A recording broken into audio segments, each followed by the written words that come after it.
The morning mist over the Bugatti circuit in Le Mans usually brings a sense of calm, but today the air in the MotoGP paddock is thick with a different kind of electricity. It's the sound of a storm brewing. For months, the narrative surrounding Yamaha and their blockbuster signing, Toprak Razgatlıoğlu, was one of quiet desperation. A legendary manufacturer and a generational talent, both seemingly stuck in a cycle of close but not close enough. But then, during a closed-door test session just days before the French Grand Prix, something changed. Observers at the edge of the track noticed it first. The blue Yamaha M1 wasn't just fast, it was behaving in a way that defied the laws of its own history. It was stopping with a violence that made seasoned mechanics stop and stare. It was carving lines that the M1 hadn't seen since the height of the Rossi era. But as the lap times tumbled, the whispers began.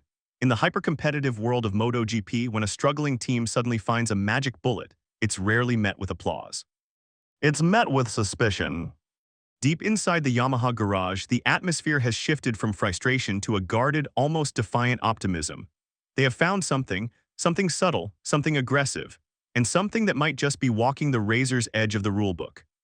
No one inside the paddock expected what would unfold next, and it would change everything for him, his team, and the entire 2026 season. Behind the heavy steel shutters of the Yamaha hospitality unit, the data screens are glowing with a reality that the rest of the grid isn't ready to face. For years, the Yamaha M1 was known as the gentleman's bike, smooth, flowing, and polite. But the rider sitting in the corner of the garage, helmet still on, is anything but polite. Toprak Razgatlıoğlu didn't come to MotoGP to follow lines, he came to rewrite them. As the first official practice session of the French MotoGP begins, all eyes are on bike number 54. The tension is palpable. Usually the European season is where the status quo is cemented, where the Ducatis and KTMs flex their muscles. Yet, as Toprak tips the bike into the first chicane, the paddock realizes this isn't the same motorcycle they saw 2 weeks ago. According to insiders, the bike's configuration has been radically overhauled. It's lower, leaner, and carries a posture that looks almost predatory. While other riders are still searching for their braking markers, Toprak is blowing past them, deep into the danger zone, and somehow the bike is holding. It's not sliding out of control, it's anchored. But behind that calm expression on the pit wall, pressure was building fast. Yamaha managing director Lynn Jarvis knows the stakes. One wrong move, one part that doesn't clear inspection, and the Yamaha Rebellion will be over before the lights go out on Sunday. The rival teams are already watching, not just the lap times, but the way the bike's rear end settles under heavy deceleration. Something is different. Something is too good. Yet this was only the beginning of a far bigger storm. To understand the magnitude of this moment, you have to understand the trauma that led here. The start of the 2026 season was supposed to be a fairy tale. The stop-stoppy king of World SBK joining the most iconic Japanese brand in racing. But the honeymoon ended in the gravel traps of Qatar and the mid-pack finishes of Portimao. Toprak's frustration was becoming a public liability. He wasn't just fighting his rivals, he was fighting the expectations that had been placed on his shoulders since his very first race. He complained of a bike that felt tame. In Toprak's world, a bike needs to be a weapon you can wrestle. The Yamaha felt like a scalpel when he needed a sledgehammer. Technical analysis from earlier in the season revealed a staggering deficit in engine braking stability. Every time Toprak tried to apply his signature aggressive style, lifting the rear wheel and forcing the bike to turn on its nose, the Yamaha's electronics would panic. The bike would chatter, the tires would overheat, and the lap time would vanish. The psychological pressure was mounting. In the paddock, some began to wonder if Toprak was another superbike specialist who couldn't adapt to the prototype world. The media criticism was sharp and the online debates were even harsher. They called it a career-killing move. Inside the garage, whispers began spreading that Toprak's camp was losing patience. They needed a revolution, not an evolution. Yamaha's engineers in Iwata were pushed to the brink. They had to choose. Stay safe and finish 6th, or take a technical gamble that could either save their season or get them banned from the paddock. But what the paddock discovered next shocked everyone. The breakthrough didn't happen on a computer screen. It happened in a frantic midnight session at the Yamaha test track. The new configuration spotted at Le Mans is the result of what engineers call the triangle of stability. First, the engine braking. Yamaha has reportedly reconfigured the way the M1's 4-cylinder heart interacts with the rear wheel. It's more aggressive, mimicking the back torque of a V4 engine while maintaining the inline-4's agility. Second, the weight distribution. Some mechanics claim something felt off about the bike's center of gravity. It appeared to have shifted lower and further back than any Yamaha in a decade. But the real crown jewel of this setup is the rear aerodynamics.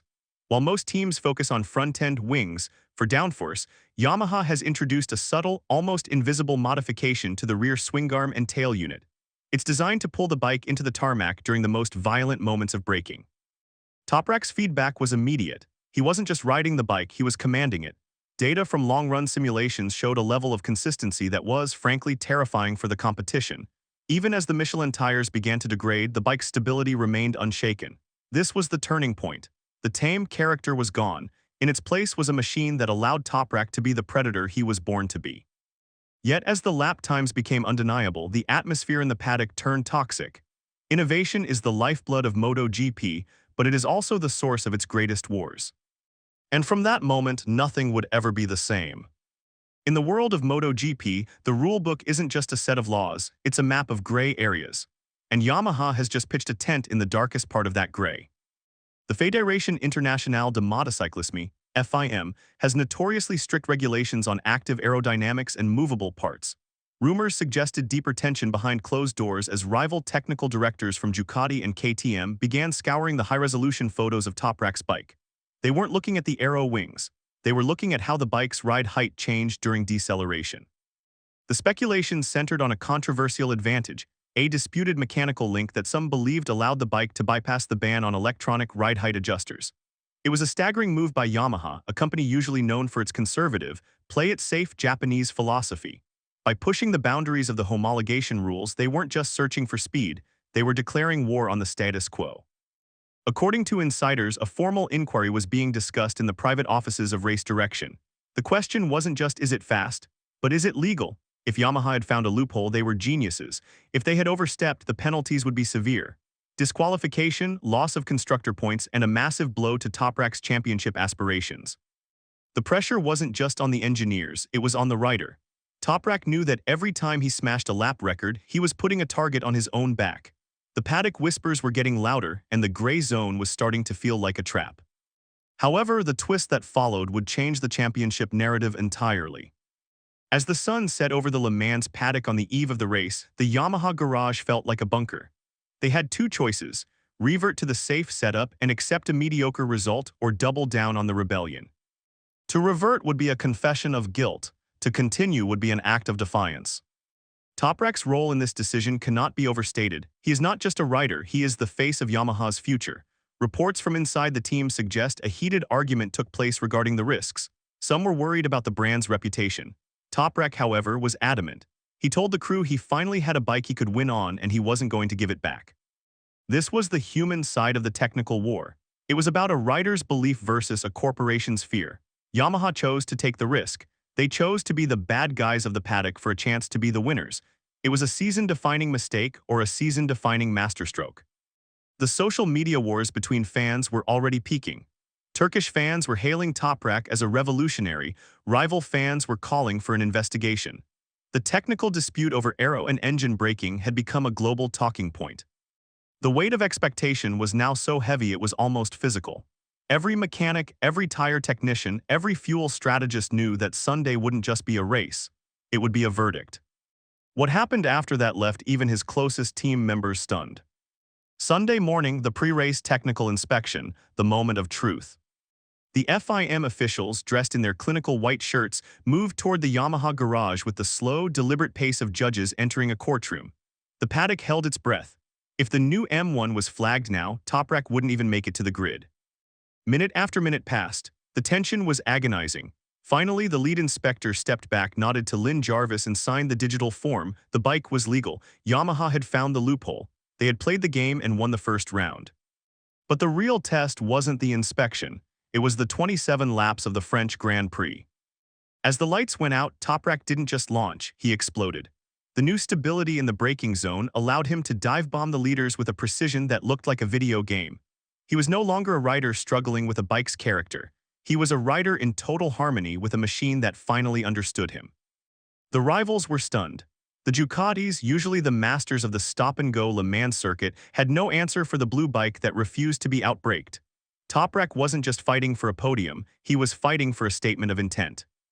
As he crossed the finish line, the celebration in the Yamaha garage was more than just joy, it was a release of years of pent-up frustration.